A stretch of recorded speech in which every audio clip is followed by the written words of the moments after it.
Nandi 24 news Nandipet 03 మద్యం మత్తులో వాహనం నడిపితే భారీ జరిమానాలు జైలు శిక్ష తప్పవు. మద్యం సేవించి వాహనాలు నడిపే వారి వలన యాక్సిడెంట్లు జరుగుతున్నాయని, వారిపై ఆశలు పెట్టుకున్న కుటుంబ సభ్యులు బాధలు అనుభవిస్తున్నారని, మద్యం తాగి వాహనాలు నడిపితే తగిన విధంగా చర్యలు తప్పవని Nandipet police house officer town SI K. Vinay తెలియజేశారు.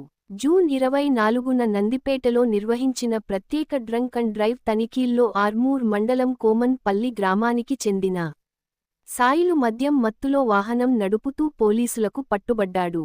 ఈ కేసులో శుక్రవారం సెకండ్ క్లాస్ మేజిస్ట్రేట్ కోర్టులో హాజరుపరచగా మేజిస్ట్రేట్ గట్టు గంగాధర్ విచారణ అనంతరం సాయిలుకు 4 రోజుల సాధారణ జైలు శిక్ష విధించారు. మరో డ్రంక్ అండ్ డ్రైవ్ కేసులో పట్టుబడిన వ్యక్తికి 10,000 జరిమానా విధిస్తూ ఆదేశాలు జారీ చేశారు.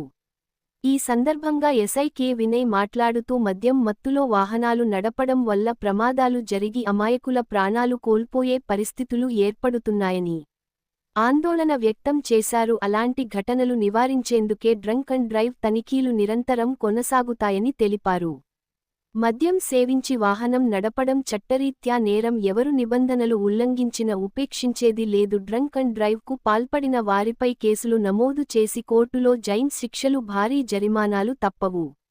ప్రజలు తమ కుటుంబ సభ్యుల భద్రతతో పాటు ఇతరుల ప్రాణాలను కూడా దృష్టిలో ఉంచుకొని బాధ్యతాయుతంగా వ్యవహరించాలి అని ఎస్ఐ వినయ్ తెలియజేశారు.